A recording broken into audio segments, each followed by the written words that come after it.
ऐकायला येते.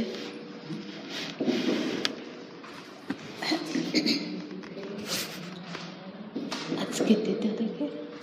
तारीख किती?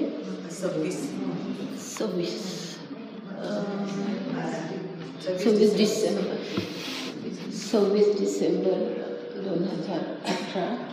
आपण 13वा अध्याय आज संपूर्ण शेवटचे अगदी काही थोडा भाग राहिला. 32वा श्लोक आपल्याला घ्यायचा आहे. मी फारसं काही मागे जात नाही. एकच सांगते की या ठिकाणी आपण काय पाहतोय हे थोडंसं मनामध्ये याची उजळणी तुमच्या असावी म्हणून एवढंच सांगते की ह्या जो अध्याय आहे या अध्यायामध्ये क्षेत्रज्ञ इथपासून आपण जी सुरुवात केली, ज्ञान वगैरे सगळं आपण पाहिलं. पण त्यानंतर आता आपण जे पाहतो आहोत ते ज्यामध्ये पुरुष आणि प्रकृती ह्यांचा विचार आहे. आणि तो सांगत असताना 32वा श्लोक आहे, त्याचा अर्थ आपण आता त्या तिथपर्यंत आलेलो आहोत की क्षेत्रज्ञ ह्याचाच अर्थ पुरुष आणि प्रकृती. हे कायम आता लक्षात ठेवा की पुरुष म्हणजेच क्षेत्रज्ञ आणि प्रकृती म्हणजे क्षेत्र.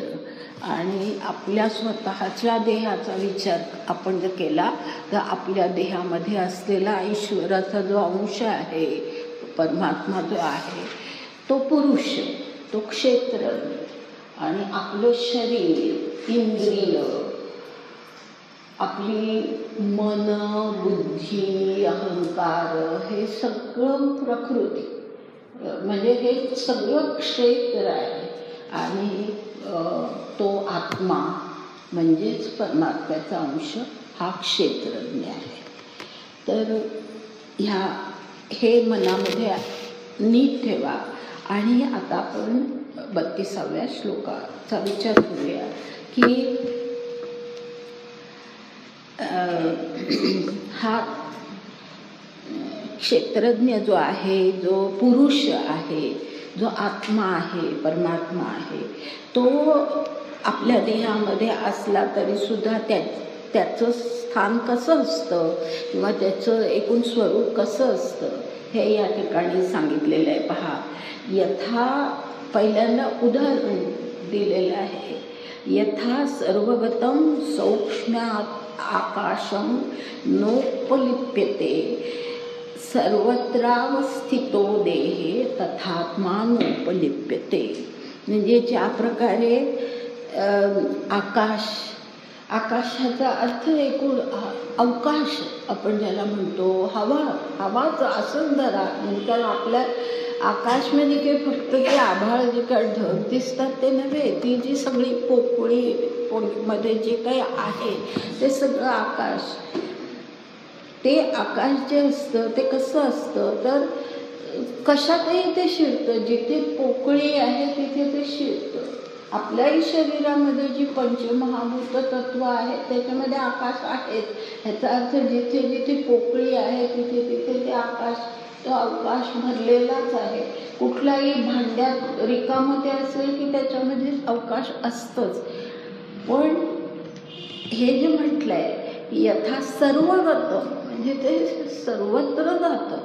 परंतु ते आकाश कसं असतं, नोपलिप्यते म्हणजे ते कुठल्या भांड्यात असू दे, नाहीतर मोठ्या घरामध्ये असू दे, नाहीतर आपल्या देहामध्ये असू दे, त्याच्या आकाराने ते लिप्यते नाही. म्हणजे त्याचा लेप त्याला लागत नाही. म्हणजे हे सांगताना विचार काय आहे की प्रकृती आणि पुरुष यांचा संबंध कसा आहे तर तो आत्मा आपल्यामध्ये आहे, पण तो आलं लक्षात की तो कशानेही त्याला त्याचा लेप लागत नाही. प्रकृती कार्य करत असते आपल्या हातून, त्या आपल्या प्रकृतीनुसार आपल्या गुणानुसार कार्य होत असतं. परंतु मग ते चांगलं असो वाईट असो, त्या आत्म्याला, तो जो शुद्ध आत्मा आहे, परमात्मा आहे, तो आहे तसाच आहे, त्याला त्याचा लेप लागत नाही. तसं म्हणजे पुढे तेच आहे की सर्वत्रावस्थितो देहे, सगळ्या देहामध्ये तो आहे, पण तरीसुद्धा त्याचा लेप लागत नाही. म्हणजे त्याचा परिणाम आपल्या प्रकृतीने जे काही कार्य केलं त्याचा परिणाम त्या शुद्ध आत्म्यावरती होतो. शुद्ध. आता ह्या ठिकाणी मनामध्ये अक्षर आत्मा हे विसरू नका. हां, क्षर जो आत्मा असतो तो प्रकृतीमध्ये गुंतलेला असतो आणि त्यामुळे त्याला ते सगळे गुण आणि त्याच्यामध्येच तो असतो, तो वेगळा आहे. आणि जो परमात्म्याचा शुद्ध अंश आपल्यामध्ये आहे तो मात्र शुद्ध का आहे, तर तो प्रकृतीचा लेप त्याला लागत नाही. हा फरक सांगितलेला आहे. आता थोड्याशा ओव्या यातल्या बघणार आहोत आपण. अगा आकाश के नाही, हे न रिघेच कवणे ठाई, परी काईसेनी कही गादीजे ना. म्हणजे आकाश कुठे नाही असं कधी होतं का? हे न रिघेची कवणे ठाई असंही कधी होत नाही. पोकळी जिथे असेल तिथे आकाश शिरतंच आतमध्ये. परी काईसेनी कही गादीजेना. गादीजेनाचा अर्थ लिप्त होणं, जे आजवरच्या श्लोकामध्ये सांगितलं की लेप लागत नाही. आकाश आतमध्ये शिरतं, पण समजा भांड्यामध्ये ते शिरलंय म्हणून भांड्याचा आकार काही आकाशाला येत नाही, घटाचा आकार येत नाही. तो घट फुटला की पुन्हा आकाश आहे तसं आपल्या स्वरूपामध्ये जातं. ते लेप लागत नाही याचा अर्थ तो की त्याचं स्वरूप बदलत नाही. तसंच आपला देह ज्या वेळेला त्या देहाचा अंत होतो त्यावेळेला त्या आत्मा जसं त्या घटातलं आकाश आहे ते पूर्वीच्या स्वरूपाला गेलं तसं आपला आत्मा पूर्वीच्या स्वरूपाला जातो. त्याच्यावरती त्याचा लेप लागत नाही.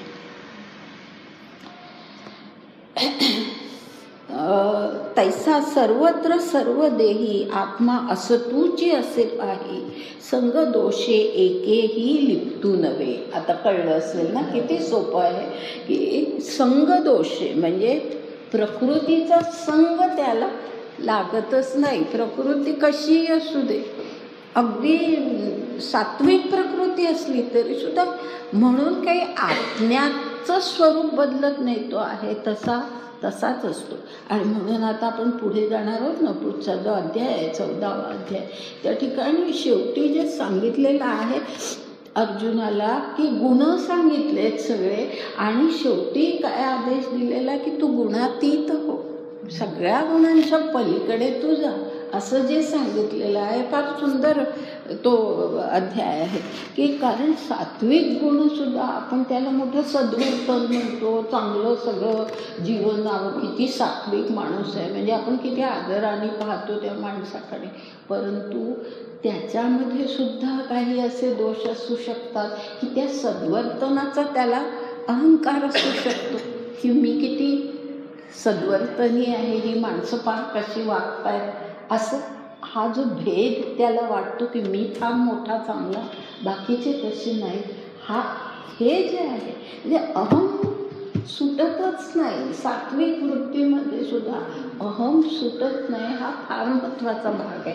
आणि म्हणून ते गुणातीत, आता आपण पुढच्या अध्यायामध्ये ते सगळं पाहणार आहोत. तर ह्या ठिकाणी संग दोषे असं जे म्हटलंय, तो संग म्हणजे प्रकृतीचा संग, गुणांचा संग, त्याच्यामुळे तो लिप्त होत नाही.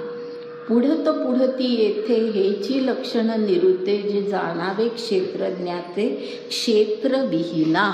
याचा अर्थ असा की मी तुला हे पुन्हा पुन्हा सांगतो आहे, तू नीट लक्षात घे अर्जुना, की कसं जाणावं हे क्षेत्र आणि क्षेत्रज्ञ, पुरुष आणि प्रकृती ह्यांचा संबंध कसा जाणावा, तर क्षेत्रज्ञाते क्षेत्रविहीना जाणावे. आलं लक्षात? हां, क्षेत्रविहीना जाणावे म्हणजे प्रकृतीशी काही त्याचा संबंध नाही आहे त्या पुरुषाचा. अशा प्रकारे तू त्या क्षेत्रज्ञाला जाण, किंवा कोणीही आपण जाणलं पाहिजे की आपलं शुद्ध स्वरूप हे वेगळं आहे. आपण ह्याच्यामध्ये सगळ्या अपरा प्रकृतीमध्ये गुंतलेलो आहोत. आता पुढे पहा.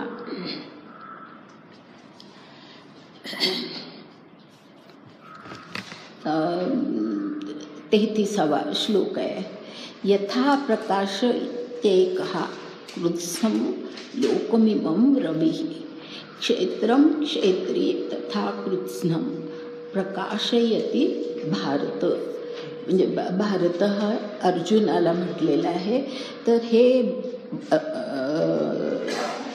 हे अर्जुना, हे नीट तू लक्षात घे की म्हणजे जसा रवी, पहिल्यांदा उदाहरण दिलं आहे की जसा सूर्य प्रत्येक गोष्टीला प्रकाशित करतो, असं काही म्हणत नाही की ही माणसं वाईट आहेत त्यांना मी प्रकाश देणार नाही, असं काही सूर्य म्हणत नाही.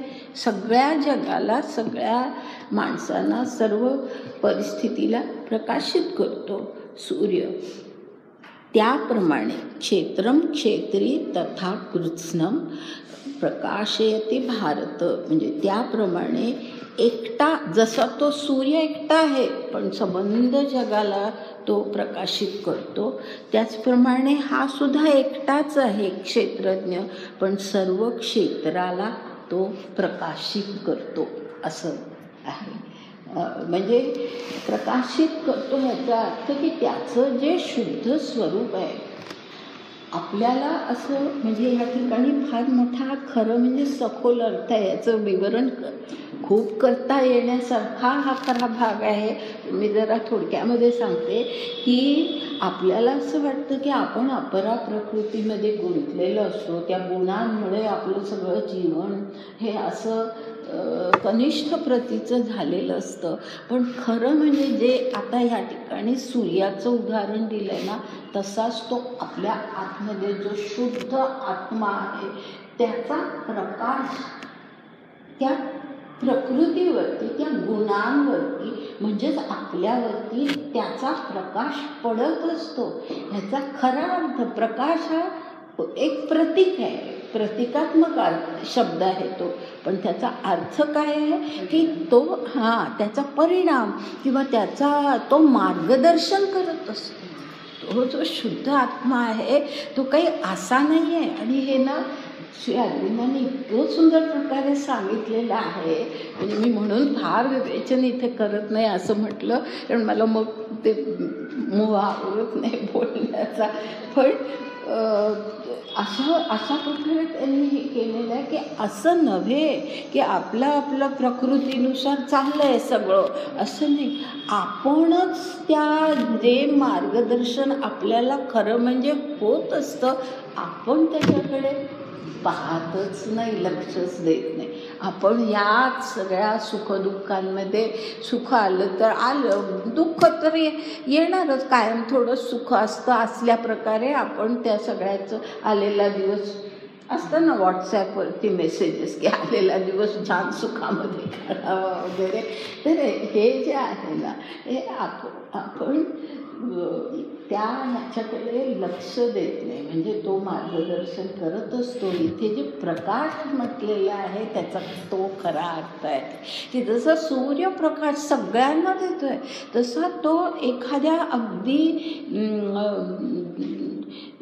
म्हणजे अत्यंत वाईट कृत्य करणाऱ्या माणसाला सुद्धा त्याचा जो शुद्ध आत्मा आहे, त्याच्यामध्ये जो ईश्वर आहे, तो आतून कुठून तरी कधीतरी काहीतरी मार्गदर्शन करत असतो. कधीतरी माणसाला जाणीव होते की काहीतरी आपण करतो हे चुकीचं आहे असं वाटण्याची शक्यता असते. पण जर आपण लक्षच दिलं नाही तर मग त्याचा काही उपयोग नाही. तर ते ह्याच्यामध्ये लक्षात घ्यायचं की तो प्रकाश देत असतो, परंतु आपणच त्याचा उपयोग करून घेत नाही.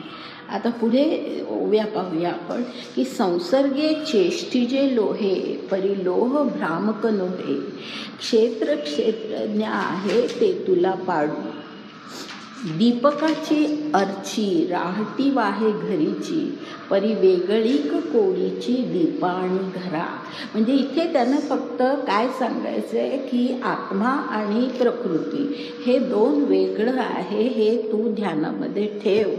प्रकृती म्हणजे आपलं खरं स्वरूप नाही, हे आपण लक्षात ठेवलं पाहिजे. एको येतोय का?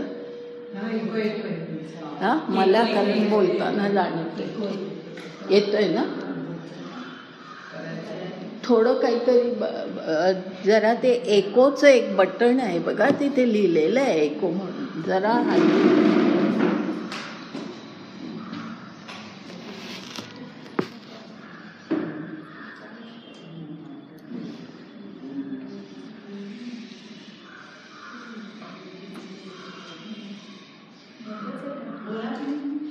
Hello hello. हां, आता नाही आता नाही ना वाटत.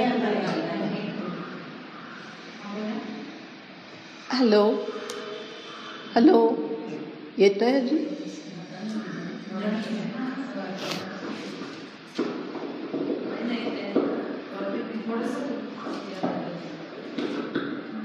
हॅलो हॅलो, ठीक आहे.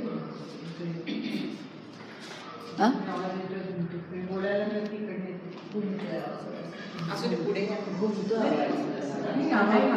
बोल. हॅलो, आता अजून येतोय आवाज? बोलतोय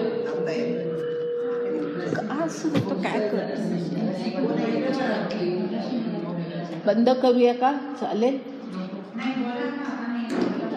हॅलो, आता नाही येत आहे ना? आता एको येत नाही आहे ना?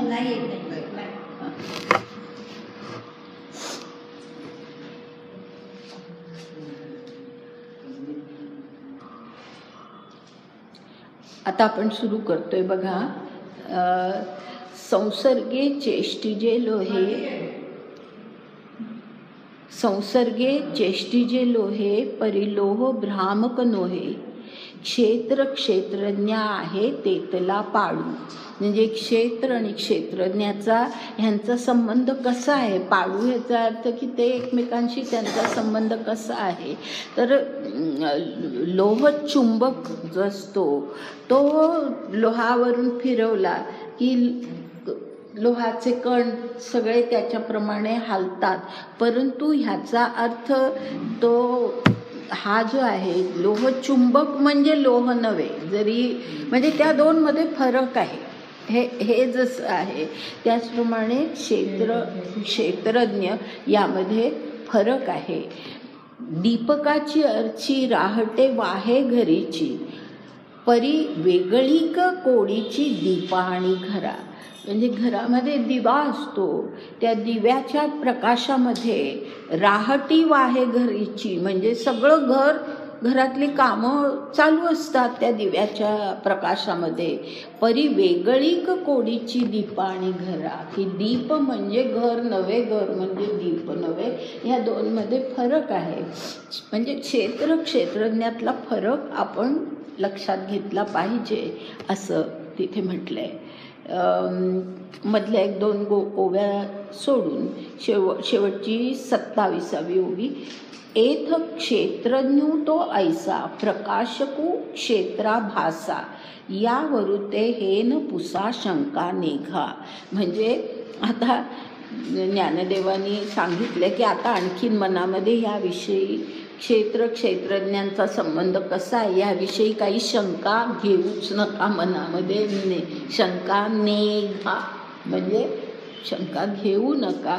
काही यापुढे यावरून ते हे न पुसा म्हणजे पुन्हा काही विचारूच नका.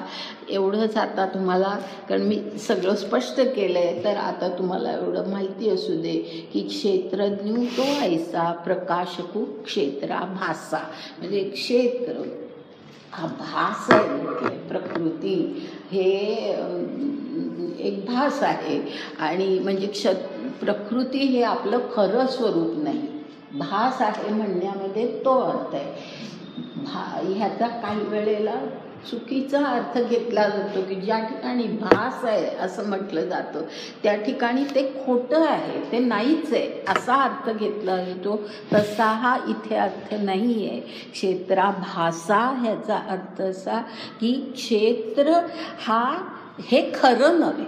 सत्य काय आहे आणि असत्य काय आहे, खोटं काय आहे, खरं काय आहे, नित्य काय आहे, अनित्य काय आहे, ह्याच्यामधला भेद आपल्याला माहिती असला पाहिजे. तो सांगण्याचा हा प्रयत्न आहे की क्षेत्र कसं आहे, तो आभास आहे. पण त्या क्षेत्राला हा जो क्षेत्रज्ञ आहे तो काय करत असतो तर तो प्रकाशित करत असतो. त्याप्रमाणे इथं क्षेत्रज्ञ तो ऐसा प्रकाशकू म्हटलंय बघा. प्रकाशकू क्षेत्रभासा म्हणजे क्षेत्र हे त्या जे आहे आपली प्रकृती आहे त्याला तो प्रकाश देत असतो. म्हणजेच मगाशी मी जे सांगितलं की आतून आत्म्याचं मार्गदर्शन असतं. प्रकाश देत असतो याचा अर्थ तो की आपल्याला मार्गदर्शन असतं. पण आपण फक्त प्रकृतीमध्ये गुंतलेलो असतो असं.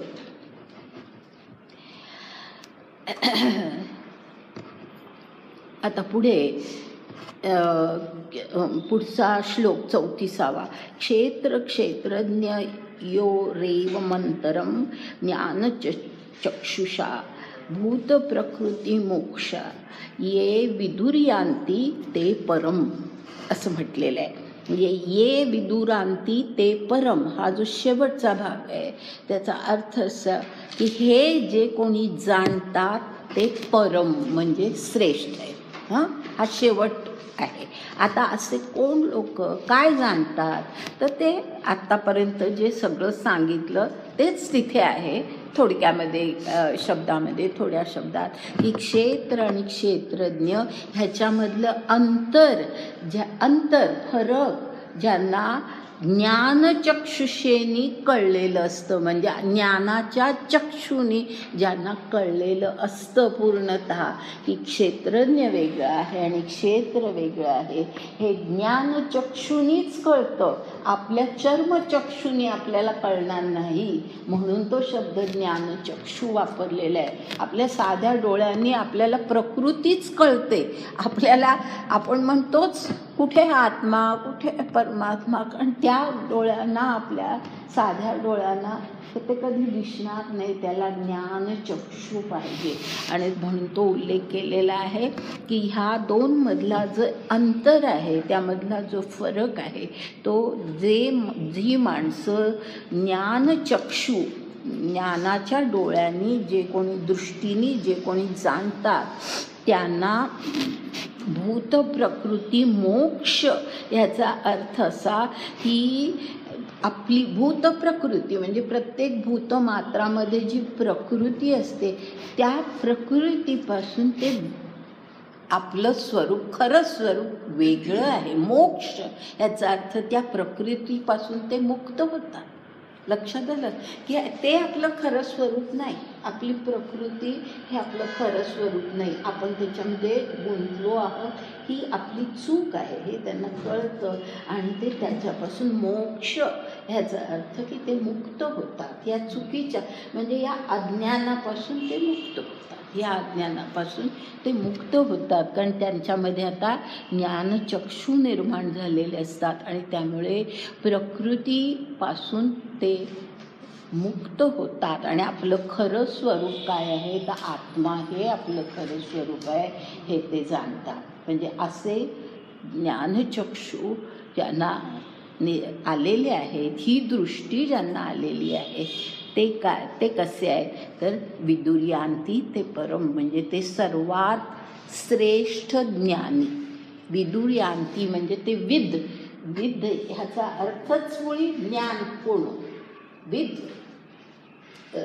म्हणजेच ज्ञान होणं, कळणं, जाणणं. विद तर ते विदुर्यांती म्हणजे ते सर्वात श्रेष्ठ असे ज्ञानी आहेत. असतात.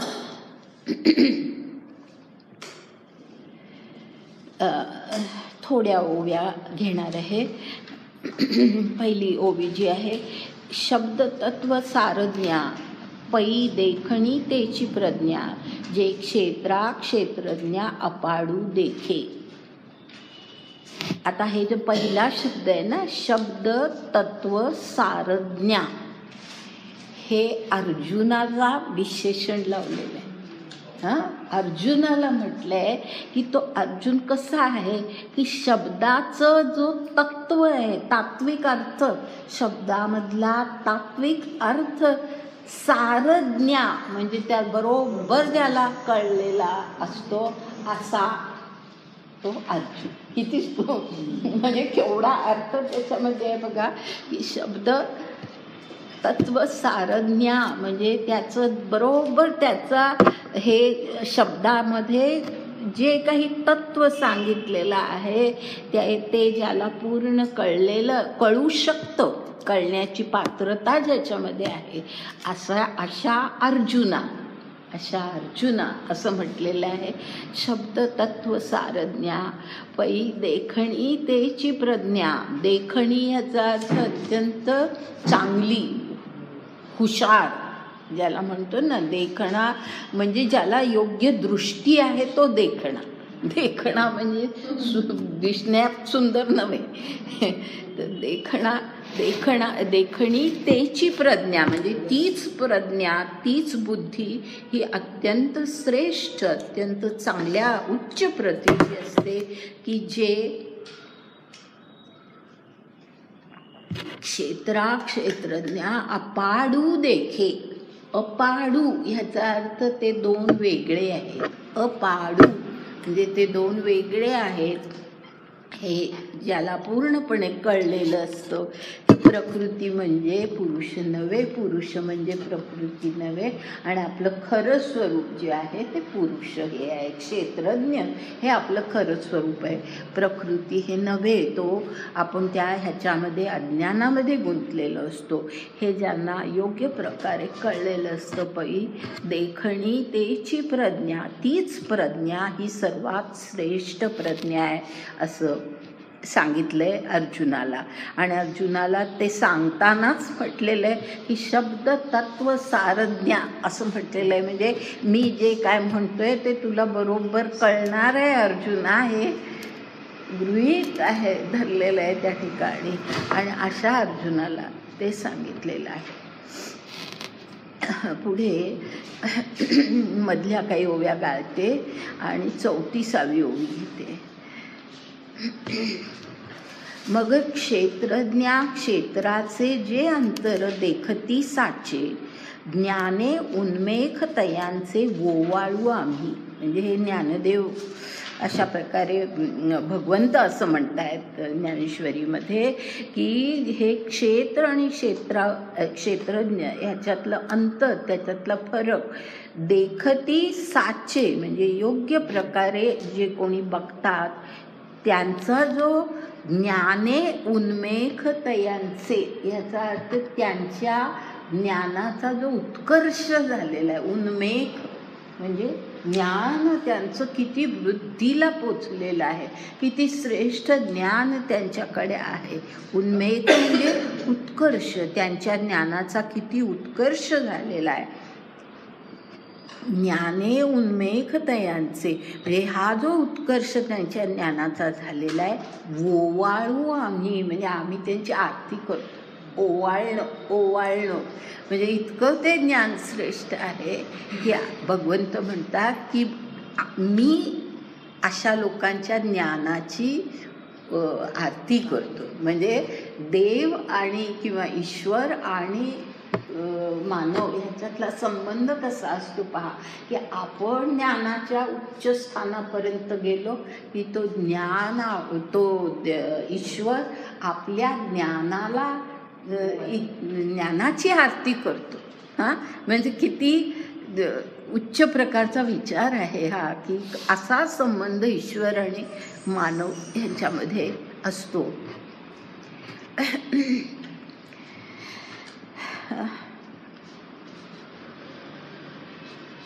पुढची ओवी घेते. आणि महाभूतादिकी प्रभेदली अनेकी पसरलिसे लटिकी प्रकृती जे हे. जे प्रकृतीचं वर्णन केलेलं आहे की महाभूत म्हणजे पंचमहाभूत आपली जी आहेत ती पंचमहाभूत आपल्यामध्ये जी असतात आणि त्यातून आपलं सगळं शरीर बनलेलं असतं. तर ते जे महाभूतादिकी त्या सगळ्याच्यामुळे प्रभेदली अनेकी म्हणजे प्रत्येक माणूस वेगळा, कारण प्रत्येकाचे मग नुसतेच पंचमहाभूत नव्हे, त्याच्याबरोबर मग गुण येतात, प्रकृती वेगळी असते. या सगळ्यामुळे मग प्रत्येक माणूस वेगळा, प्रत्येक भूत मात्र वेगळं. तर असं जो प्रभेद म्हणजे त्याच्यातला अनेक विध रूप निर्माण होतात. म्हणजे एकसारखंच सगळी माणसं आपली सगळी सारखीच आहे किंवा सगळे प्राणी सारखेच आहेत असं होत नाही. त्यांच्यामध्ये प्रभेद जो निर्माण होतो, प्रभेदली अनेकी पसरलिसे लटिकी प्रकृती जे हे. लटिकी म्हटलंय म्हणजे लटिकी का म्हटलंय? लटिकी याचा अर्थ मिथ्या, खोटं. आपण म्हणतो ना की खरं नाही बोलत आहेस तू, काहीतरी खोटं बोलतोस असं जे आपण म्हणतो, तर त्या अर्थाने लटिकी हा जो शब्द वापरला ते म्हणजे मिथ्या आहे. मिथ्या याचा अर्थ काय? ह्या ठिकाणी खोटं असं नव्हे, तर मिथ्या याचा अर्थ प्रकृती जी असते ती अनात्म असते.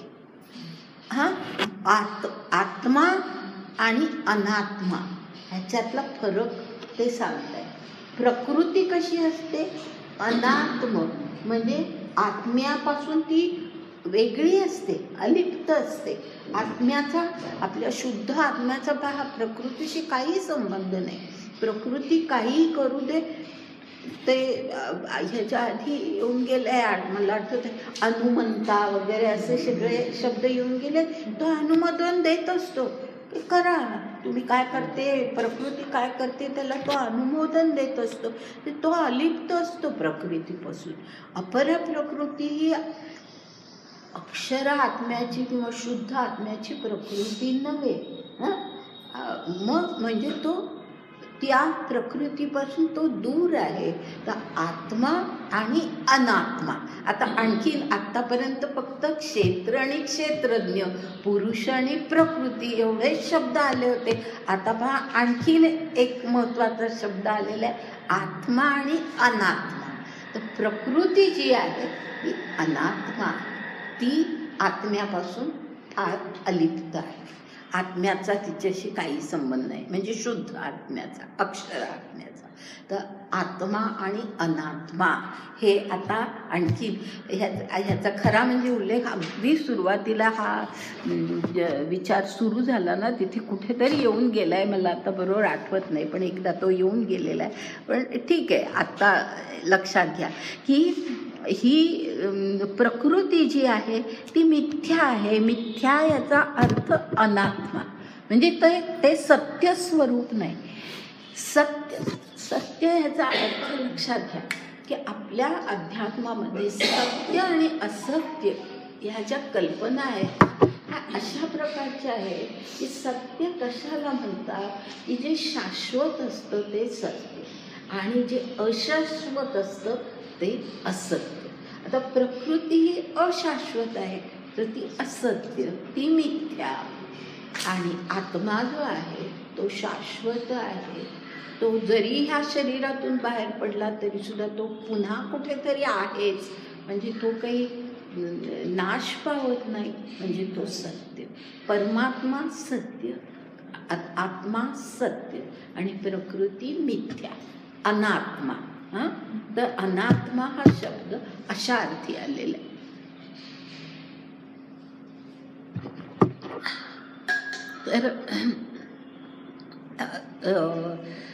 तर म्हणून त्याला लटिकी म्हटलंय. पसरलीसे लटिकी म्हणजे इतके प्रकार, माणसांचे, प्राण्यांचे, वनस्पतींचे इतके प्रकार, पण ते सगळे काय आहेत, ते अनात्म आहेत. म्हणजे ती सगळी त्यांची प्रकृती. हे झाड असंच असणार, हे फूल असंच असणार, ही सगळी प्रकृती जी आहे ती अनात्मा आहे. पण आपण त्या प्रकृतीमध्ये कसे गुंतलेलो असतो हे सांगण्यासाठी पहा इतकं सुंदर उदाहरण ज्ञानदेवांनी दिलेलं आहे की हे अगदी म्हणजे लक्षात घेतलंच पाहिजे. आता पुढची जी ओवी आहे ना तिथे काय म्हटलंय बघा, शुक नळिका न्याये न लगती लागली आहे, हे जैसे तैसे होये ठाऊये जया. आता हा जो त्यातला पहिला शब्द आहे ना तो फार महत्त्वाचा आहे. शुक नळिका न्याय म्हणजे काय? शुक ह्याचा अर्थ पोपट. पोपट, शुक म्हणजे पोपट. पिंजऱ्यामध्ये पोपटाला जेव्हा आपण ठेवतो त्यावेळेला त्या पिंजऱ्याच्या मध्ये अशी एक दांडी असते आणि त्याला त्यांनी पंजानी असं धरलेलं असतं आणि तो असा गोलगोल गोलगोल खूप वेळेला फिरत असतो बघा. पण तो कधी म्हणजे जरी आपण पिंजऱ्याचं दार उघडलं तरी बहुतेक वेळेला म्हणजे नॉर्मली असं घडतं की तो त्या नळीला गच्च धरूनच असतो. म्हणजे त्याला असं वाटतं की ही नळी आपण सोडली की आपण पडणार, म्हणून तो त्या नळीला असा गच्च धरून असतो. खरं म्हणजे त्यांनी जर ती नळी सोडली तर तो बाहेर पडू शकतो, तो मुक्त होऊ शकतो, पण ते त्याच्या लक्षातच जात नाही. हा शुक नळिका न्याय. हा शुक नळिका काय सुंदर हे आहे पहा. शुक नळिका न्याय याचा अर्थ हा की तो पोपट जसा त्या नळीला जणू काय ती सोडली की आपलं जीवनच संपलं असं त्याला वाटतं. तसंच आपण माणसं काय करतो, ह्या प्रकृतीला आपण तसेच धरून राहतो. खरं म्हणजे प्रकृती आपण सोडली तर आपण मुक्त होऊ. काय सुंदर विचार आहे, अतिशय सुंदर विचार आहे. म्हणजे एक तो शब्द घालून खूप मोठा सखोल विचार आपल्याला सांगितलेला आहे की खरं आपण मुक्त होण्याला त्या प्रकृतीमध्ये आपण गुंतलेलो आहोत, म्हणून आपल्याला आपल्या सगळं कर्म बंध ज्याला म्हणतो आपण की आपल्या कर्मांचे परिणाम आपल्याला भोगावे लागतात या जन्मात पुढच्या जन्मात, असं जे काही आपण म्हणतो ते का भोगावे लागतात? कारण आपण त्या प्रकृतीमध्ये गुंतलेलो असतो. मग आपण का नाही प्रकृतीतून बाहेर पडत? तर आपल्याला असं वाटतं जसं त्या पोपटाला वाटतं की हे सोडलं की आपलं जीवनच संपलं. तर तसे आपण विचार असाच करतो की अरे आपण जर या संधीचा फायदा नाही घेतला तर आपलं मोठं नुकसान होईल, म्हणून मग वाटेल त्या संधींचे आपण फायदे घेतो आणि अशा प्रकारे प्रकृतीमध्ये आपण गुंतून राहतो. मुक्ती आपल्याला सहज खरं म्हणजे शक्य आहे. प्रकृतीपासून आपण दुरावलो तर आपण शुद्ध स्वरूपाकडे वळू शकतो, पण आपण ते करत नाही. तो शुक नळिका न्याय आहे. तर तसं ते सांगितलं इथे की शुक नळिका न्याय न लगती लागली आहे. म्हणजे खरं म्हणजे जीवात्म्याला ते काही गरज नाही आहे त्या प्रकृतीला चिकटून बसण्याची. तो सुटू शकतो त्याच्यातून, पण तसं होत नाही. हे जैसे तैसे होये ठाऊये जया. म्हणजे तो आपला तसा जैसे तैसे म्हणजे चाललंय आपलं प्रकृतीत जे काही आपल्या गुणानुसार आपलं जीवन चालू असतं ते तसंच तसं आपण चालूच ठेवत असतो, त्याच्यातून आपण बाहेर पडत नाही. आणि आपणच आपल्या कल्पना करून घेतो की हे सद्वर्तन आहे, हे चांगलं वर्तन आहे, ही नीती आहे. जे शेवटी 18व्या अध्यायामध्ये सांगितलेलं आहे की अर्जुना तू सर्व धर्मान परित्यज्य असं जे म्हटलेलं आहे, या सगळ्या तुझ्या नीतीच्या कल्पना ज्या आहेत त्या सगळ्या तू सोड. तेच जसं पोपटाने ती नळी सोडायची आहे तसंच ते आहे की आपण ह्या सगळ्या ज्याला आपण धर्म म्हणतो, ज्याला आपण नीती म्हणतो, ज्याला आपण हे चूक आहे बरोबर आहे हे सगळे आपलेच आपण विचार करतो आणि त्या जसा तो पोपट आपल्या स्वतःच्याच विचारांनी त्या नळीला धरून असतो तसे आपण धरून असतो. तर ते शेवटपर्यंत हे सांगत गेलेले आहेत भगवंत. आणि शेवटी तर स्पष्ट सांगतात की ते सगळं सर्व धर्मान परित्यज्य मामेकम शरणं व्रज. म्हणजे तू त्या प्रकृतीपासून तुझ्या या सगळ्या नीती कल्पना धर्मकल्पना या सगळ्यापासून, परवाच्या त्या व्याख्यानामध्ये मी ह्याबद्दल खूप बोलले, त्यामुळे आता बोलत नाही, पण तर त्या सगळ्यापासून तू दूर हो. आणि अशा प्रकारे तुझी म्हणजे तुला जे सगळं वाटतंय की माझ्या कर्मांचे परिणाम मला भोगावे लागतील, ते काही तुला भोगावे लागणार नाही आहेत. तुला सगळ्या प्रकारे मुक्त तू होणार आहेस. अहम त्वाम सर्व पापेभ्यो मोक्षयिष्यामी म्हटलेलं आहे त्यांनी. म्हणजे सगळ्या पापातून मी तुला मुक्त करीन. म्हणजे कृष्णाला त्याला मुक्त करण्याची गरजच नाही. त्यांनी जर ह्या सगळ्या गोष्टी सोडल्या तर तो आपोआपच ईश्वराशी एकरूप झाला की तो मुक्त होणारच आहे. तर अशी ही कल्पना आहे. पुढे आणखीन एक आहे, जैसी माळा ते माळा ऐसीची देखी डोळा सर्पबुद्धी टवाळा औखी होऊनी. म्हणजे लक्षात आलं असेल तुमच्या की माळा म्हणजे दोरी पडली आहे, ती जर आपण ही दोरीच आहे म्हणून आपण त्याच्याकडे पाहिलं आणि सर्पबुद्धीने आपण जर नाही पाहिलं, हा साप आहे, अंधारामध्ये असं ती दोरी पडलेली दिसली की असं वाटतं की हा साप आहे का काय, म्हणून आपण घाबरतो. तर तसं ती सर्पबुद्धी. तर ती सर्पबुद्धी जर आपण सोडली म्हणजे खरं काय आहे खोटं काय आहे हे आपल्याला व्यवस्थित योग्य प्रकारे ती ज्ञानाची दृष्टी आपल्याला आली तर ह्या सगळ्यातून आपण मुक्त होऊ शकतो. तैसी वेगळी पुढची एक ओवी सोडून 39वी ओवी आहे. तैसी वेगळी वेगळेपणे प्रकृती जे अंतःकरणे देखती ते मी म्हणे ब्रह्म होती. म्हणजे असं जी माणसं प्रकृती ही वेगळी आहे आणि आपलं खरं स्वरूप हे वेगळं आहे, आपला आत्मा हा वेगळा आहे, हे जे देखती ते मी म्हणे. म्हणजे भगवंत म्हणतायत की मी असं सांगतो की ती माणसं जे हे बरोबर दोन्हीमधला फरक जाणू शकतात ते कुठल्या स्थानाला पोचलेले असतात, ब्रह्म होती. ब्रह्मत्व त्यांना प्राप्त झालेलं आहे, ते ब्रह्मत्वाला पोचतात. ब्रह्म होती.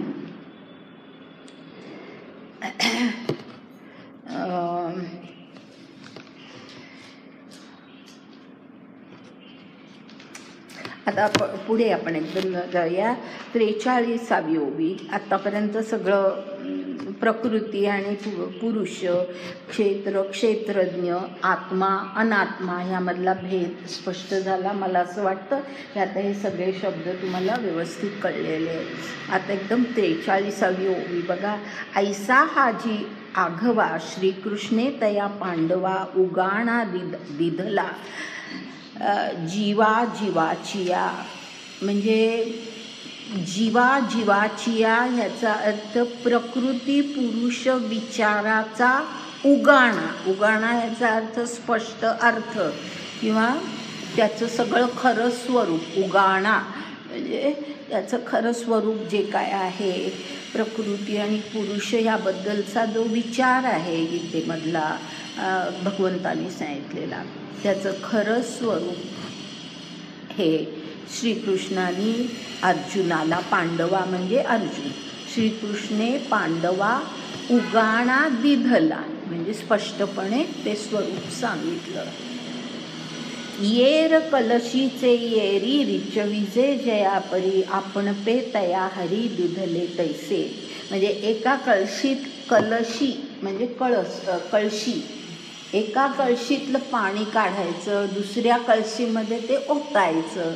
असं जसं असतं तसंच भगवंतानी आपल्या जे काही हे आहे ते ह्या कळशीतलं पाणी त्या कळशीत ओतलं. म्हणजे अर्जुनाला सगळं पूर्ण ज्ञान त्याने दिलं.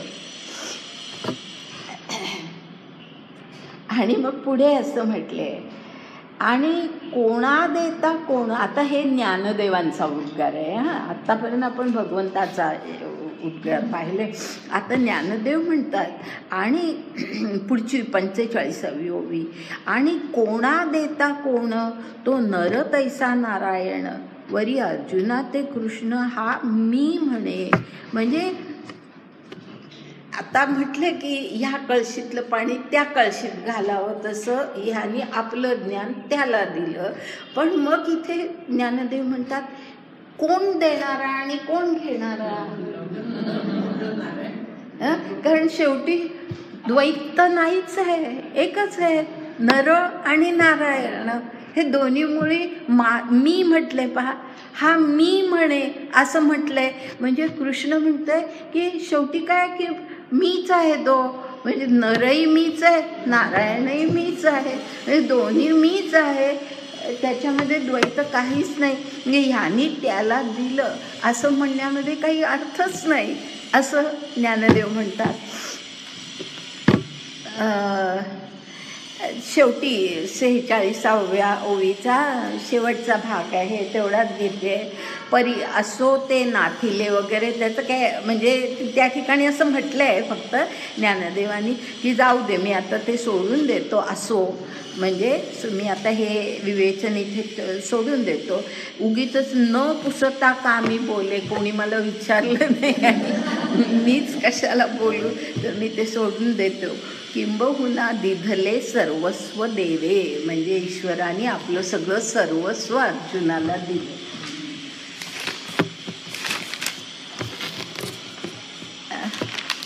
आता शेवटच्या अगदी थोड्या ओव्या राहिल्या. 47वी ओवी, की तो पार्थू जी मनी अजूनी तृप्ती न मनी, अधिकाधिक उत्थानी वाढवितू असे. म्हणजे अर्जुनाचं असं झालेलं आहे की जितकं ज्ञान त्याला मिळतंय तितकं त्याचा आणखीनच उत्साह वाढत चाललाय, तो तृप्त होतच नाहीये. आपल्याला आणखीन कळावं. अधिकाधिक उत्थानी, उत्थानी याचा अर्थ इच्छा, श्रवणाची इच्छा, त्याची श्रवणाची, ज्ञान श्रवणाची इच्छा, नुसतं श्रवण नाही, ज्ञान श्रवणाची त्याची इच्छा त्याची वाढतच चालली आहे. त्याला आणखीन कळवून घ्यायचं आहे भगवंताकडून. तर हा खरं म्हणजे सर्वस्व दिधलं, पण तरी सुद्धा याला आणखीन सगळं जाणून घ्यायचं आहे.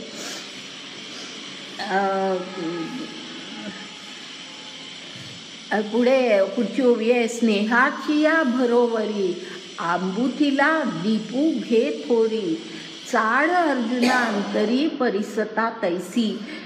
स्नेहाची या ह्याचा अर्थ स्नेह म्हणजे तूप.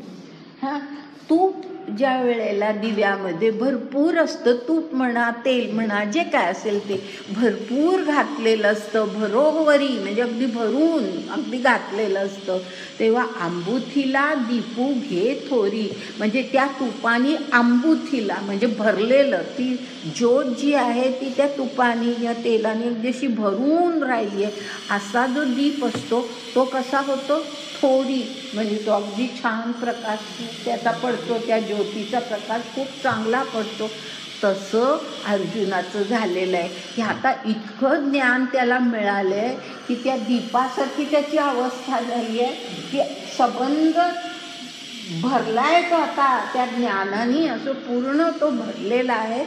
त्यात तो असा आणखीन प्रकाशित व्हायला लागलेला आहे आणि म्हणून त्याला आणखी जाणून घ्यायची आता इच्छा व्हायला लागली.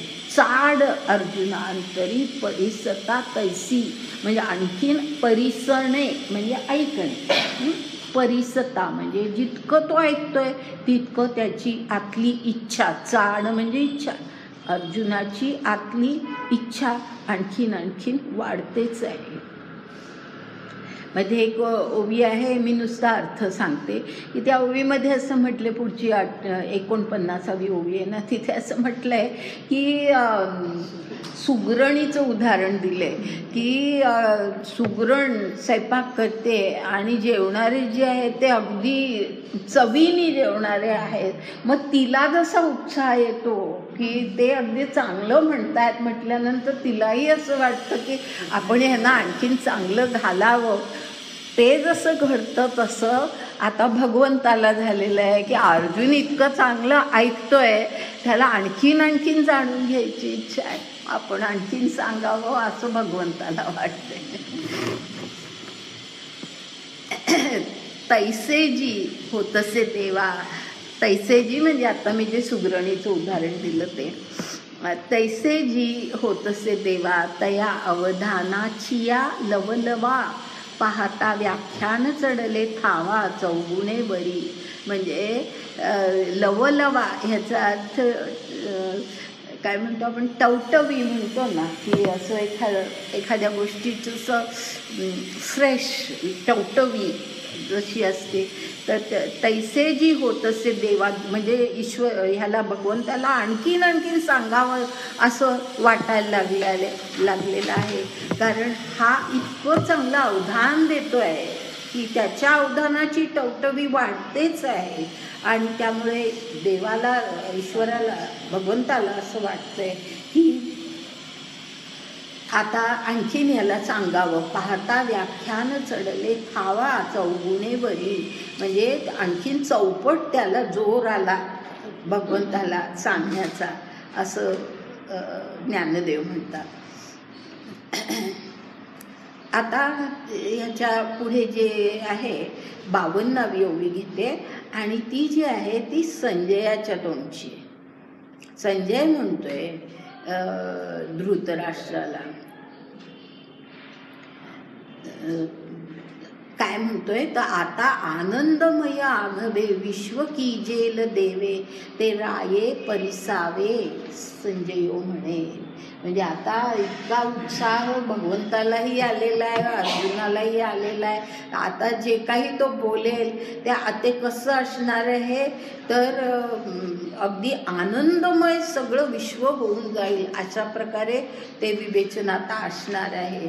तर ते राये म्हणजे धृतराष्ट्र राजा तू नीट ऐक असं संजय म्हणतोय. आता त्यानंतर ही एकच ओवी संजयाच्या तोंडची आहे.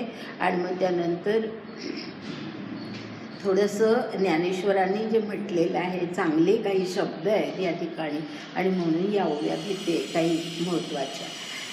पुढची जी ओवी आहे 53वी ती अशी आहे, एवं जे महाभारती श्री व्यासे अप्रांतमती भीष्म पर्वी शांती म्हणितली कथा.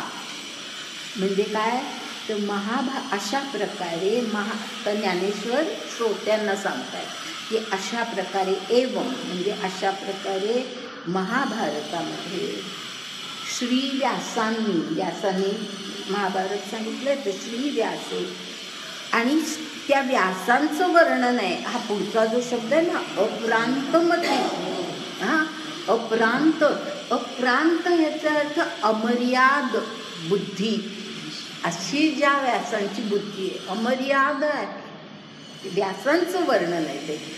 अप्रांतमती म्हणजे अमर्याद बुद्धी असलेले हे जे व्यास आहेत, त्या व्यासांनी महाभारतामध्ये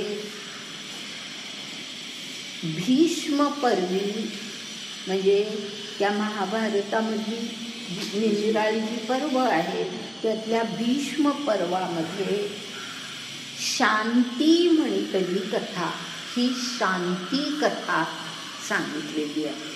शांती कथा सांगितलेली आहे. म्हणजे पहा, नीट लक्षात घ्या की ह्या संबंध गीतेमध्ये खरं म्हणजे युद्धाचा आदेश दिलेला आहे, परंतु युद्धाचा आदेश असला तरी ती शांती कथा आहे.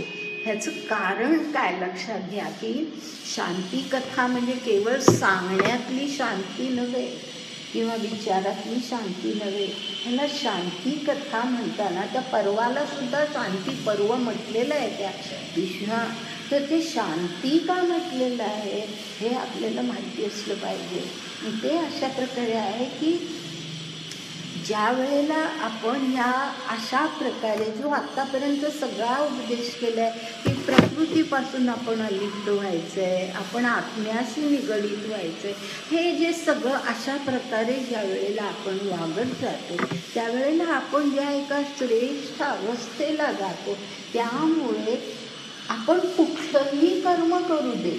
म्हणून मी मुद्दाम सांगितलं की कृष्णाने अर्जुनाला युद्धाला प्रवृत्त केलंय, पण त्याला शांती कथा म्हटलंय.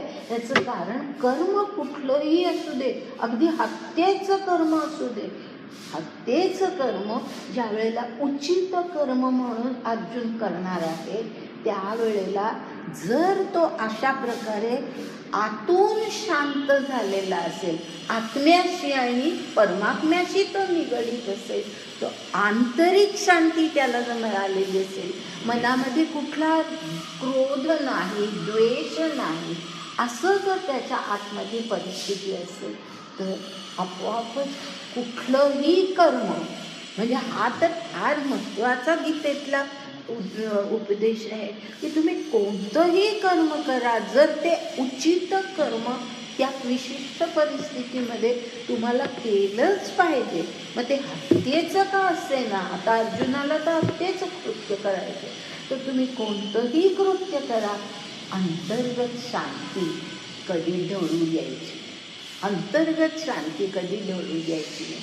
आणि म्हणून तुम्हाला आठवत असेल तर पहा, अगदी सुरुवात आपण ह्याला केली विवेचनाला, मला वाटतं तो 3-4 अध्याय होता, तर त्या ठिकाणी त्याला हे म्हटलेलं आहे, स्थितप्रज्ञ म्हटलं आहे, नंतर ब्राह्मी स्थिती म्हटलं आहे, समाधी अवस्था म्हटलेलं आहे. तर ती समाधीसुद्धा गीतेतली समाधी बाह्य समाधी नाही आहे, अंतर्गत समाधी, म्हणजे कार्य करायचं आत्मध्ये शांत, अशी अवस्था ज्या वेळेला निर्माण होते ती शांतीची अवस्था असते. आणि ती खरं म्हणजे सांगितलेली आहे की तू अर्जुना कोणतंही कार्य कर. ज्या वेळेला शेवटी सुद्धा 18व्या अध्यायामध्ये ते म्हणतात मामेकम शरणम व्रज, आधीसुद्धा त्यांनी अनेक ठिकाणी म्हटलेलं आहे की तू युद्धाचं कर्म कर, पण तरी माझा विचार तुझ्या मनामध्ये कायम असू दे. ह्याचा अर्थच असा होतो की तू त्या विचारामध्ये घडून जा की हे कर्म ईश्वराचं कर्म आपण करतोय आणि त्यामुळे ह्याचा परिणामाचा आपण विचारच करायचा नाही. हे उचित कर्म आपण करतोय, जे असेल ते, मग ते पाप आहे का पुण्य आहे, चांगलं आहे का वाईट आहे, ह्याचा विचार आपण करायचा नाही. असं ज्या वेळेला शांती आतमध्ये असते त्यावेळेला आपोआपच त्या कर्माचे परिणाम आपल्याला भोगावे लागत नाही. हे तर गीतेचा फार मोठा आदेश आहे की कृत्य कोणतंही करा, कर्म तुम्हाला केलंच पाहिजे. मग जे कर्म तुमच्या वाट्याला येईल ते तुम्ही करायचं आहे, परंतु आतमध्ये चिडचिड असतं ना आपल्या गृहिणींना खूप वेळेला, काय माझ्या वाट्याला आलं आहे सगळं, किती मला काम करायला लागतं. आतमध्ये जे काय आपल्या भावना असतात त्या जर आपण शांत ठेवल्या तर ते कर्मसुद्धा अत्यंत चांगल्या प्रकारे होतं. चांगल्या म्हणजे केवळ व्यावहारिकदृष्ट्या चांगल्या नव्हे, ते ईश्वराचं कार्य आपण करतोय या भावनेने जर आपण ठेवलं तर त्याच्यामधून आपल्याला आत्ममध्ये शांती, ही अशी शांती कथा आहे. की गीतेला युद्धाचा आदेश देऊन सुद्धा शांती कथा म्हटलेला आहे. किती विरोधाभास आहे पाहिलं तर. युद्धाचं कर्म एकीकडे आणि त्याला शांती कथा म्हणायचं, किती विरोधाभास आहे. ती शांती कथा का आहे? अंतर्गत शांती. अशी ही शांती कथा ह्यांनी व्यासांनी सांगितलेली आहे. आणि म्हणजे ही का व्यासांनी सांगितली आहे की व्यासांनी सुद्धा सगळ्या जगासाठी ते सांगितले आहे, आपल्यासाठी सांगितले की आपण हे लक्षात घ्यायला पाहिजे की जो उपदेश अर्जुनाला कृष्णाने केला तो आपल्यासुद्धा जीवनामध्ये आपल्याला लक्षात घ्यायला पाहिजे की जे आलं आहे आपल्या वाट्याला कर्तव्य ते आपण शांतपणे करायचे. त्याच्यामध्ये काम नको, क्रोध नको, द्वेष नको, मला हे हवं आहे, मला ते नको आहे. आत्तापर्यंत अर्जुन काय म्हणतो, हे युद्ध मी करणार नाही कारण माझ्या बुद्धीला मनाला ते पटत नाही. म्हणजे त्या ठिकाणी अहम आला. बरोबर आहे ना. तो फक्त स्वतःचा विचार करतो की माझ्या बुद्धीला पटत नाही, मी करणार नाही, म्हणजे अहम आला. तर ते सगळं सोडून हे ईश्वराने तुझ्यासाठी नियोजिलेलं कर्म आहे. काही वेळेला लोक असं म्हणतात, आपल्याला कसं कळणार सामान्य माणसांना की ईश्वराने आपल्याला काय, आपल्यासाठी काय योजना केली हे आपल्याला कसं कळणार. ह्या बाबतीमध्ये आपण थोडंसं वाचन, म्हणजे आता जे मी तुम्हाला सांगते ह्याचं कारण असं की जे मी करत असते, निराळ्या प्रकारचं वाचन करते, अरविंद तो वाचतच असते, त्याच्यातून हे कळतं की हे जे आहे ना की ईश्वराचे हे जे शब्द आपल्याला कसे कळणार असा विचार जो आपल्या मनात येतो ना, हा सुद्धा विचार नंतर हळूहळू नाहीसा होतो.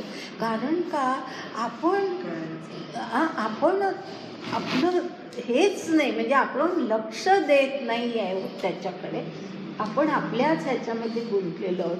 आपणच आपले निर्णय घेत असतो की हे केलं म्हणजे चांगलं, ते केलं म्हणजे वाईट. हे सगळे आपले निर्णय असतात. ते आपले निर्णय आपण ज्या वेळेला बाजूला ठेवू, ज्या वेळेला पूर्णतः आपण ईश्वराला समर्पित होऊ, त्यावेळेला आपोआपच ईश्वर आपल्याला आदेश देतो.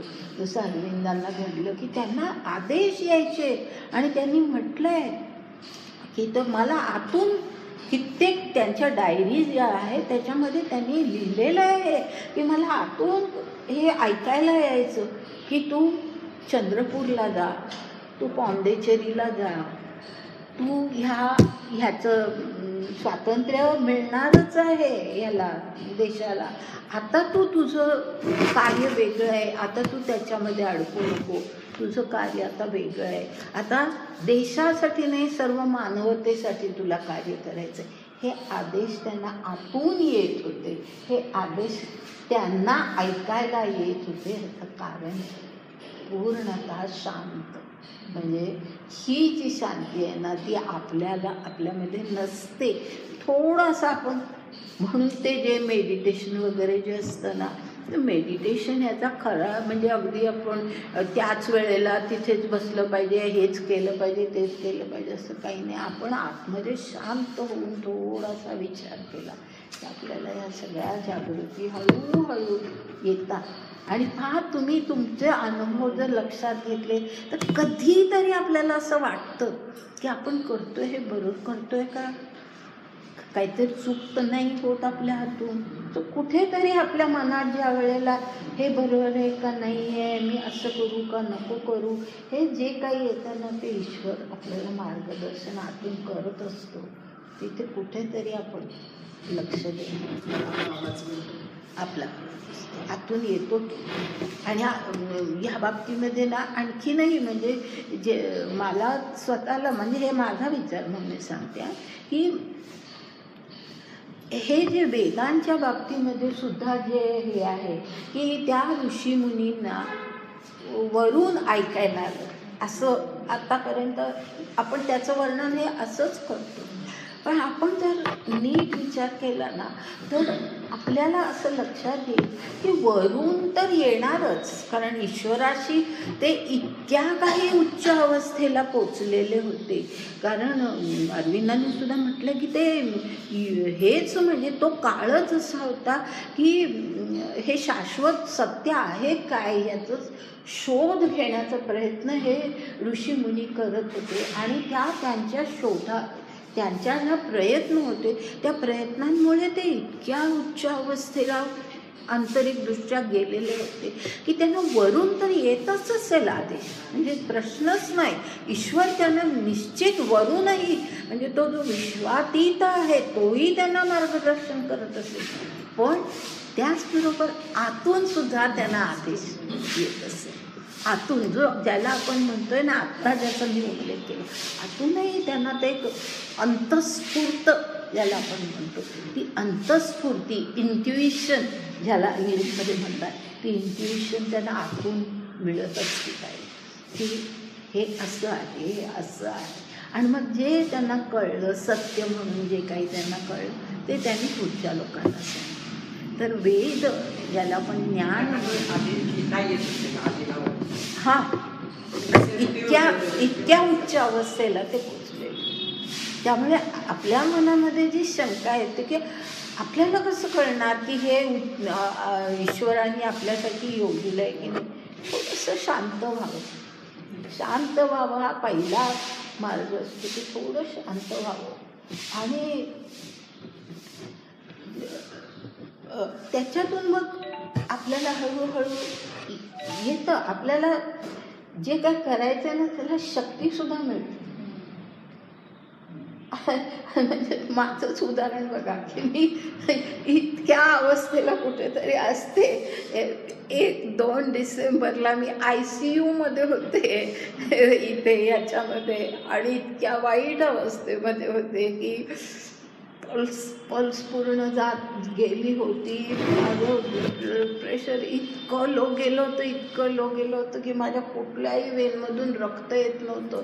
मला हेच देता येत नव्हतं, त्यामुळे त्यांना स्टिरॉइड द्यायचं किंवा हे करायचं, काही करताच येत नव्हतं. कुठल्याही वेनमधून रक्त येत नव्हतं, पासच होत नव्हतं काही. इतक्या वाईट अवस्थेमध्ये मी होते. पण आतून कुठेतरी एक असं कुठेतरी हे की नाही होणार आहे. आपल्याला काहीतरी कार्य करायचं आहे, आतून आपल्याला कुठेतरी एक मार्ग दिसतोय, त्याच्याकडे जायचं आहे. तिथे एक डॉक्टर भेटली, गंमत म्हणून सांगते. तिथे एक डॉक्टर भेटले ह्याच्यामध्ये जोशी हॉस्पिटलमध्ये ICU युनिटचे ते इन्चार्ज आहेत बरं का. त्यांना मी नाव विचारलं तर मला त्यांनी नाव नाही सांगितलं. मला म्हणले की म्हणजे आधी आमचं खूप काहीतरी, म्हणजे तेव्हा मी नुकतीच बोलायला लागले होते, पण मला बोलतं करण्यासाठी मला वाटतं ते प्रयत्न करत होते आणि म्हणून मी काय करते, हे बोलायला लागले आणि तुम्हाला माहिती मी बोलायला लागले की मग ते मी काय अरविंदांचं. मग त्यांनी अरविंद सगळे वाचलेले, सगळे म्हणजे सगळी पुस्तकं त्यांनी अरविंदांची वाचलेली आहेत. आणि असं त्याच्यावरती ते मग माझ्याशी बोलायला नाही. मला त्या बायकांनी नंतर, तिथल्या नर्सेसनी नंतर नाव सांगितलं त्यांचं. दाढीवाले होते का? हां, दाढीवाले. मला पण नाव आठवलं, वांबुळकर काही नाही, असं नसेल. नाही, मोठी म्हणजे मोठ्या वयाने माणूस आणि अशी मोठी दाढी आहे त्यांना.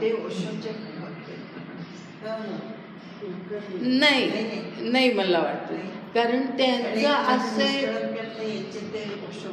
पैसेच घ्यायचे नाही. मला डॉक्टर म्हणाले की नाही द्यावं, बायको कुडकुड करते. नाही, ते असे कुठल्या ह्याचे नाही आहेत. म्हणजे हे जे आहेत ना, ह्यांनी इतकं वाचन आहे त्यांचं. त्यांनी अरविंद वाचलेले आहेत, त्यांनी रामकृष्ण परमहंस वाचलेले आहेत, विवेकानंद वाचलेले आहेत, त्यांनी चिन्मयानंद वाचलेले आहेत आणि बरंच. ते मला असे करतात. तर मी त्यांना नाव विचारलं तर मला नाव नाही सांगितलं. मला म्हणाले या हॉस्पिटलमध्ये तुमच्यासारख्या विद्वान बाईला चॅलेंज करणारा एकच माणूस आहे आणि तो मी. एवढंच म्हणाले. मला नाव त्या बायकांनी सांगितलं, मला आता आठवत नाही त्यांचं, पण ते दाढी असलेले मोठे वयाने आहेत. तर ते भेटले आणि असं म्हणजे त्या परिस्थितीत सुद्धा मी, म्हणजे हा दुसरा दिवस होता ICU मधला आणि मी बोलले त्यांच्याशी. नंतर मला एक त्यांनी चॅलेंज केलं बरं का, एक कुठलं तरी काय म्हणाले ते कशावर तरी, अरविंद पॉंडेचेरीला गेले ते इयर कुठलं होतं अशा ह्याच्यावर ते काहीतरी वेगळं सांगत होते आणि मी म्हटलं नाही, ते 1910 साल. तर नाही म्हणाले बेट. तर मी म्हटलं मी बेट लावण्या इतकी श्रीमंत नाही आहे. म्हटलं मी चॅलेंज करते, ओपन चॅलेंज. म्हणाले हो. आणि मग नंतर माझं जावई आला, ते गेलं कारण डॉक्टर येतात तेव्हा कोणाला आत यायला देत नाही. माझं जावई आला, त्याला मी सांगितलं असं गंमत. त्यांनी ह्याच्यावर पाहिलं गुगलवर आणि डेट मिळाली. तर मला मग नंतर ज्या वेळेला डिस्चार्ज दिला ना, ते होते तिथे. त्याला मी गेले तिकडे, शेक हँड वगैरे केलं मला आणि मी म्हटलं, doctor I one the challenge. म्हटलं जस्ट चेक द गुगल. अशी त्या हॉस्पिटलमधली सुद्धा मजा. तर असं पण एक हे येतं, म्हणजे आतून कुठून तरी एक आपल्याला येतं आणि आपण प्रत्येकाने विचार करावा की कधीतरी बघा आपल्याला असं वाटतं की आपण अशा प्रकारे आपण विचार करू शकतो, हे वाटतं. तर असं त्या अशा ह्याच्यातून मी उठत असते, एवढंच सांगते. आता हा एवढं पूर्ण करूया आणि थांबूया. पुढच्या वेळेला 14वा अध्याय सुरू करू. हे कुठे आलो आपण?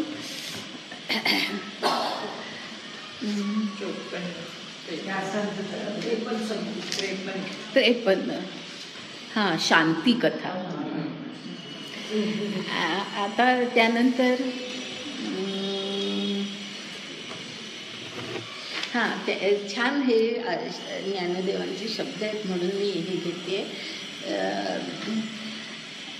पुढे त्यांनी असं म्हटलं आहे, तो कृष्णार्जुन संवादी नागरी बोली विशदू सांगोनी दाऊ प्रबंधू गोवियेचा.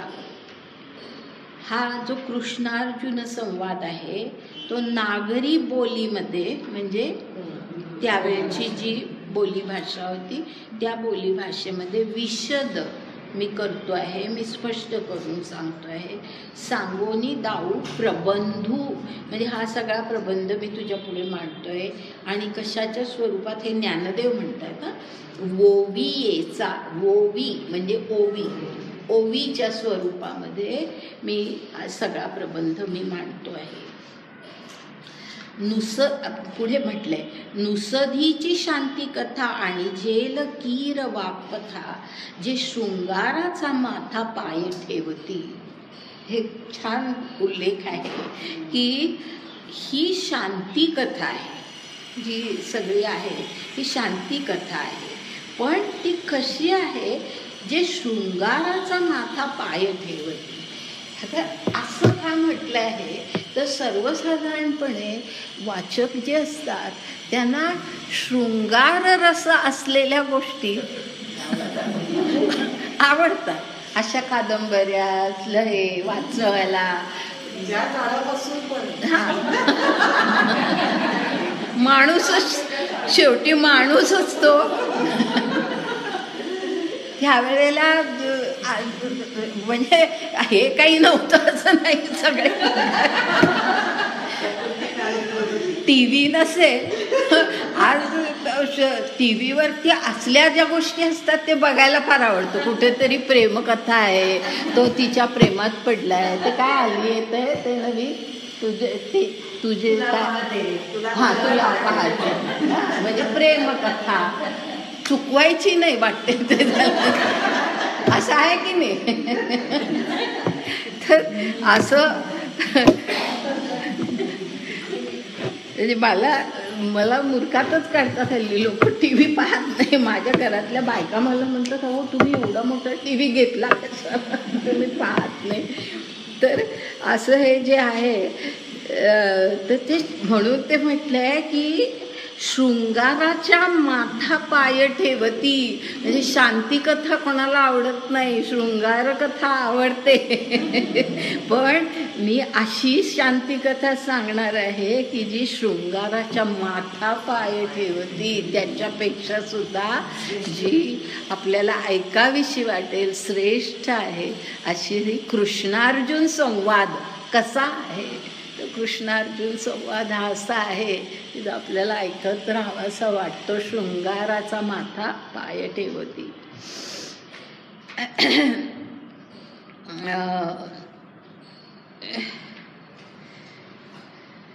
हां, पुढची पण ओवी घेते. दाऊ वेल्हाळे देशी नवी, जे साहित्याते ओजावी, अमृताते चुकी ठेवी गोडीस, अमृताते चुकी ठेवी गोडीसे पण. म्हणजे हे जे आहे ते कसं आहे तर साहित्याते ओजावी याचा अर्थ की अलंकार, म्हणजे आपण म्हणतो ना सजवणं, तसं ते ओझवणं आहे. तर सजवणं म्हणजे साहित्याला अलंकारांनी हे केलं जातं, सजवलं जातं. तर तसं अशा प्रकारे मी ते तुम्हाला सांगणार आहे की हे जे साहित्य आहे हे अगदी अलंकारपूर्ण मी तुमच्या पुढे ठेवणार आहे. म्हणजे ज्ञानदेव म्हणतात की अशा प्रकारे मी तुमच्या पुढे ठेवणार आहे की शेवटी तुमच्याच लक्षात येईल की अमृताते चुकी ठेवी गोडीसेपणे. म्हणजे ह्याची गोडी इतकी आहे की अमृतसुद्धा त्याच्या पुढे फिकं पडेल, मागे पडेल, गोडीसेपणे. आता त्यानंतर पुढे पहा 59वी ओवी. तैसा वाघ विलास विस्तारू, गीतार्थेसी विश्वभरू. हे शब्द जे आहेत ना हे खूप वेळेला अनेक ठिकाणी मुद्दाम सांगितले जातात गीतेचं विवरण करताना किंवा ज्ञानेश्वरीचं हे करताना. तैसा वाघ विलास विस्तारू, गीतार्थेसी विश्वभरू, आनंदाचे आवारू मांडू जगा. म्हणजे ज्ञानदेव म्हणतात की असा वाघ विलास, म्हणजे ते बोलतात ना, ते काही लिहिलेली नाही आहे त्यांनी ज्ञानेश्वरी, ते फक्त निरूपण करत होते. ती लिहून घेतली पण ते स्वतः लिहित नव्हते. त्यांचा जो आहे तो वाघविलास आहे, म्हणजे वाणीचा विलास आहे. तैसा वाघविलास विस्तारू, म्हणजे विस्ताराने तो सगळा सांगणार आहे. आणि कशा प्रकारे गीतार्थेसी विश्वभरू, आनंदाचे आवारू मांडू जगा. किती छान हे आहे की सगळ्या जगामध्ये आनंद निर्माण होईल अशा प्रकारे गीतार्थाने विश्व भरून टाकणार आहे मी, असं म्हटलेलं आहे. आता हे जे ज्ञानदेवांचे शब्द आहेत हे कुठेही असे अहंकाराचे शब्द नाही आहेत, लक्षात घ्या. की त्यांनी म्हटलेलं आहे हे सगळं, पण त्याचा अर्थ असा की हे असं का म्हणतायत ते, ह्याच्या मागे पार्श्वभूमी अशी आहे की तो काळ असा होता की कुठलंही साहित्य संस्कृतमध्ये आलं तर ते चांगलं, आणि ह्या बोली भाषेमध्ये आलेलं ते अगदी हीन दर्जाचं असं मानलं जायचं. आणि केव्हा ज्ञानदेवांच्या काळापासून ते पुढे एकनाथांच्या काळापर्यंत ही परिस्थिती होती. मध्ये कितीतरी काळ गेलेला आहे, म्हणजे मला तर बरोबर आठवत नाही, पण एकनाथांचा काळ हा त्याच्यानंतर काही शतकांचा अंतर, 200 वर्षांचं अंतर आहे, इतकं अंतर आहे. पण तरीसुद्धा एकनाथांच्या काळामध्ये सुद्धा ही परिस्थिती होती, अशी परिस्थिती की त्यांचा मुलगा, एकनाथांचा मुलगा जो होता तो संस्कृत तज्ञ, अगदी जाणणारा संस्कृत आणि अगदी मोठा पंडित, संस्कृत पंडित त्याला म्हटलं जायचं. आणि आपले वडील ह्या प्राकृत भाषेमध्ये हे करतात आणि भारुडं लिहितात आणि लोकांना, साध्या लोकांपर्यंत पोचावं अशा भाषेमध्ये ते साहित्य निर्माण करतात. म्हणून वडिलांवरती भांडून त्यांनी घर सोडलं आणि काशीला तो गेले आणि तिथे त्या बाकीच्या पंडितांच्या बरोबर तो राहिला. इतकं ह्या भाषेबद्दल तिरस्कार होता आणि म्हणून हा उल्लेख केलेला आहे की मी ह्या भाषेमध्ये मी सगळं सांगणार आहे, पण अशा प्रकारे सांगणार आहे की सगळ्या विश्वामध्ये आनंदाचं आवाज निर्माण होईल असं हे. पुढे पहा, आणखी मधली एक ओवी सोडू आपण, 1160वी सोडू, 61वी घेऊ. दिसो परतत्व डोळा, पाहो सुखाचा सोहळा, रिघो महाबोध सकळा माझी विश्व. म्हणजे अशा प्रकारे ते सांगितलं जाणार आहे की दिसो परतत्व डोळा, परतत्व म्हणजे परमात्मा तो जो आहे तो आपल्याला डोळ्याने दिसेल इतकं मी हे सगळं तुमच्या पुढे वर्णन करणार आहे. तर म्हणजे इतका जणू काही त्याचा साक्षात्कार आपल्याला होतोय अशी आपली परिस्थिती होईल. तर परतत्व डोळ्याने दिसेल. पाहो सुखाचा सोहळा. पाहो याचा अर्थ पुन्हा पाहणं नाही, पाहो याचा अर्थ उदय होणं, सुखाच्या सोहळ्याचा उदय होणं. पहाट, पहाट होणं. पहाट झाली की जसं उजाडतं तसं सुखाचा सोहळा उजाडेल असा अर्थ आहे. सुखाचा सोहळा उजाडेल. रिघो महाबोध सकळा माझी विश्व, म्हणजे माझी विश्व म्हणजे विश्वा माझी, महाबोध सकळा रिघो. सरळ वाक्य त्याचं केलं मी की माझी विश्वा माझी महाबोध सकळा रिघो. रिघो म्हणजे प्रवेश करणं, आतमध्ये शिरणं. तर संबंध विश्वामध्ये महाबोध म्हणजे ज्ञान. महाबोध म्हणजे ज्ञान. हे जे ज्याला आता ज्ञान याचा अर्थ माहिती आहे तुम्हाला. तर हे सगळं ज्ञान संबंध विश्वामध्ये शिरेल अशा प्रकारे हे सांगितलं जाईल. आणि पुढे म्हटले हे निफजेल आता आघवे, ऐसे बोलिजेल बरवे, ते आधिष्ठीला असे परमदेवे निवृत्ती मी. आता ज्ञानदेव काय म्हणतात, हे सर्व निफजेल म्हणजे हे सगळं माझ्याकडून सांगितलं जाईल, निर्माण होईल. हे सगळं कशामुळे होईल, हे सगळं घडून येईल. निफजेल म्हणजे घडून येईल.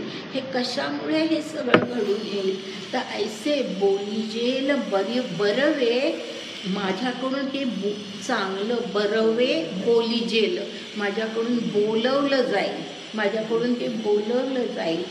का बोलवलं जाईल, तर जे अधिष्ठीला असे परमदेवे निवृत्ती मी, म्हणजे निवृत्तीनाथांनी मला त्यांचं अधिष्ठान आहे म्हणून हे सगळं घडणार आहे.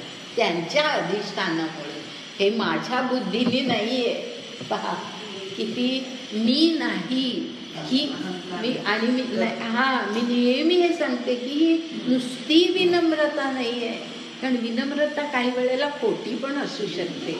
तर ही विनम्रता काही वेळेला म्हणतात, त्याच्या पलीकडची स्थिती आहे की मी नाहीच, जे आहे ना ते माझ्याकडून बोलवलं जाईल. आणि ते बोलवलं जाईल कारण त्या निवृत्तीनाथांचं अधिष्ठान मला आहे. हां, किंवा जे हे आहे ना की रामदासांचं सुद्धा की केल्याने होतं आहे रे, आधी केलेची पाहिजे, परंतु ते भगवंताचे अधिष्ठान पाहिजे असे जे म्हटलं जातं, ते त्याचं अधिष्ठान पाहिजे. ते या ठिकाणी सांगितलं की निवृत्तीनाथांचं अधिष्ठान, त्यांचं नाथांचं अधिष्ठान आहे, त्यांचा आधार आहे. तेच माझ्याकडून बोलवून घेत आहेत म्हणून हे माझ्याकडून बोलवलं जाईल.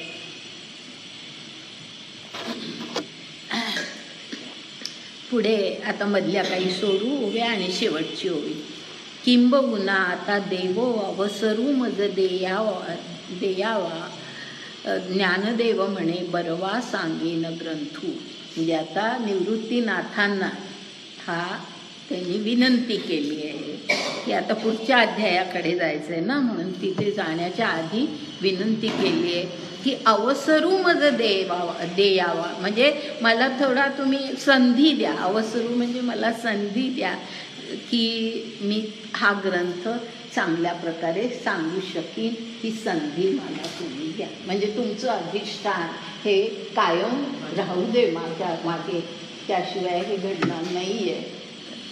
आता आपण थांबूया आणि 14वा अध्याय पुढच्या वेळेला सुरू.